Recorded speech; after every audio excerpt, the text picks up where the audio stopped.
Hello, welcome to another toneless landscape oil painting demonstration. This is your painter in residence, M. Francis McCarthy, and the painting I'm bringing you today is a revisit of a painting we did back in February. Was a live video that's now in the members area, but I finally I finally got around to photographing it, and I'm going to be popping it in my store. So one of the ways I thought I'd motivate myself to do this would be um, by redoing some videos, cleaning up the art, putting them in the store, and then I've got a shorter video for the non-members to check out, and the live video is still there, which commemorates everything that was going on at that time and whatever various lessons I had to impart while I was in the throes of the painting. So the story behind this painting was I had just got a tube of CAD Red.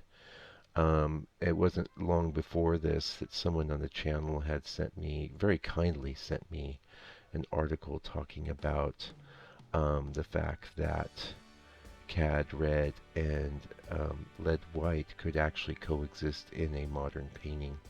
Now, this was contrary to what I'd believed for years and years. And the thing is that about cadmium red, well, for one, it's poisonous, but we don't need to worry too much about that. You can see that actually I'm getting CAD red is an amazing color, and it's to the point now where I would be very loath to remove it from my palette. What I love about it is, first of all, the opacity. Second of all, the density of the color and the pigment. And third of all, how flexible it really is. So you can throw some CAD red into a green mixture and it does incredible things. You can throw CAD red into any kind of mixture and it does awesome things. I absolutely love it. Now the CAD red that I like to use is CAD red medium. I don't, if I want to go lighter, I'll probably just add some cadmium orange. Um, but you can see the color I'm painting now. It's almost like some sort of umber tone, and that's just the black and the CAD red together. But there was an undertone, there was a under quality, I would say, of redness that permeated the piece. And if you want to have a better look at it, there'll be a link to the item in my store, and you'll see a pretty good photo of it. Although I have to say this camera does a really good job of capturing quite faithful color representation, I have to say. Now also this painting was based on a pictorialist photo. I'm sorry I don't know the name of the photographer, but very nice photo. I've had in my hands on that for a long time. And it went very quickly. It was basically just to demo the red. And I actually have some new colors coming, which I plan on doing little demos for each, actually. That would be Payne's Gray, Raw Sienna, Mars Black, and I forget the other one. It's coming, though. 4 colors I ordered. All inexpensive pigments that I don't have on my palette. Recently in a painting I felt like I wouldn't say struggling, but I mean, like, browns that aren't red is an area where I could expand my palette a little bit. And that's one of the reasons I brought in the raw sienna and stuff. So we'll see. Now, one thing you can see I'm doing is I drew my trees, and now I'm drawing right through them. And so the thing is, you don't want to get precious about if you're laying out your trees or whatever. I say you want to get them in the spot where you're going to get them, but you're definitely going to need to have some overlap with the sky. Now, by the way, I don't think white got anywhere near this painting, so that pinkish quality you're seeing is really just yellow ochre and CAD red. Now, yellow ochre is a very interesting color. Another one I've had yellow ochre on my palette, probably longer contiguously than any other color than white. Even longer if you think about the fact that I was painting with lead white for a long time, and then a lead white and titanium white mixture. What I like about yellow ochre is when I want to get some opacity, when I want to get some flatness, when I want to suck some color out, I go to yellow ochre before white a lot of times because the white's going to blanch everything, and in a lot of cases just sort of make it icky. That doesn't matter so much in the sky. It doesn't matter in some ways if you adjust for it, but um, I use yellow ochre for that extensively. So I might reach for yellow ochre as almost a white replacement, and that's definitely what I was doing in this painting. Yeah. So you can see how I have retained some of the trees where I need them, but I painted through them where I didn't need them.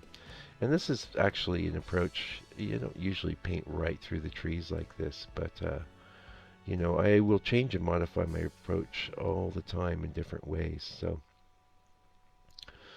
definitely a good reason for joining the membership. I am really happy with the little group we've got now, and actually put up some videos that are only in the membership areas, sharing some of my super secret sauce, and I won't even say what that is. You can just wonder, but it has to do with preparation of imagery prior to painting, which I think is very, very important. And if you really want to produce paintings of the highest order, um, you better get that sorted. Yeah, if you think you can make an amazing painting from a mediocre bit of reference, you've got a real uphill battle. I won't say it's not possible. You could be the genius that's going to pull it off. Yeah, if you are. I don't know what you're doing here. Yeah. Anyway, and I'm not saying I'm the greatest painter that ever walked the earth or whatever, but I've achieved a certain level of mastery and a certain level of aptitude at what it is I do. Yeah. So now, one of the reasons you can see why I like to kind of have my trees sort of set is that even if I kind of paint through them or erase them a bit, as I come over the top, it's pretty easy to just get things right back, you know. This is the approach I've done. I did try at one point, and I wouldn't say it was that successful. Say you've got a lot of little thin branches and things. I still will do it if there's a bunch of little tiny branches. What I'll do is, paint just the biggest trunks in and let the painting dry and then paint the thinner branches over the top. But invariably what I try to do is this sort of approach. And so to get that real thin area, what you're going to need to do is have a little more oil in your pigment, and you can't have too much thick paint underneath. It needs to be reasonably thin. And also you need to have that, I think it's important to have the be choked it way back up on the back of that brush. Yeah. And that's something I talk about a lot in the live videos where while I'm painting, I'm always pointing out how I'm handling the brush in different ways to do different things. And if you're starting out, I would highly recommend that you don't get don't get real stiff or hung up on it, but bring some awareness and some consciousness to how you're handling the brush. Because what I see with students all the time is they're just struggling to make the mark, but they're not having much awareness of how they're holding the brush, and invariably they might be holding the brush in a way that was absolutely awesome, say if they were using a pastel or a colored pencil or some other medium they were more familiar with. But with oil paint, there's a reason that brush handle is so long. But we're going to get doubled up, my name flying across doubled up, because this video is being created from the composited live video. Very handy, yay. Which actually functions as my archived video now because, see, here's a slower one. Speaking of, go visit my website. I will gladly accept donations there. Just got a lovely donation from a gentleman earlier this week. I hadn't seen or heard from before, and that's always such a pleasant surprise. And it really makes me feel good about sharing the information I do here. And I'm really trying in these 15-minute videos since I moved the live to a membership area to provide you some value as well, because it's not like I want to exclude people. It's more like I wanted to have something that I thought was very premium and very special, going to people that are willing to do a bit bit more in the way of reciprocation, and by that, not a lot. We're talking like $6, and half that's going to go to Google, which God bless them. Thank you, Google, for um, putting something like YouTube on the planet, and it's really incredible that we can create something and publish it, you know, the very next moment. We're in the future, man. That's all I can say. It's pretty awesome. Anyway, if you're a member, you can find this. It's under. It's actually from February. It's number 118. It's called CAD Red Demo. So if you want to see the slowed down version of this, you can tip on back into the archives there. I did create a playlist for you as well, and I think I think the playlist can be perused by non-members to see what's available. There's some pretty cool stuff. I mean, almost everything I was putting up for a period of time on the channel was some form of live video. So that's the other reason for doing this. I'm going to have some pretty extensive gaps, but to me it's a win-win. Now you have access to the video in a sped up form. I have a video I like when I put an item in my store. I like to have the video there for people that are thinking of it. And this painting is really sweet. I really like it. It's awesome, and it's sort of one of a kind. I've never used this approach exactly on any other painting, and I will be, though, coming up here when I'm going to be making some studies based on other pigments.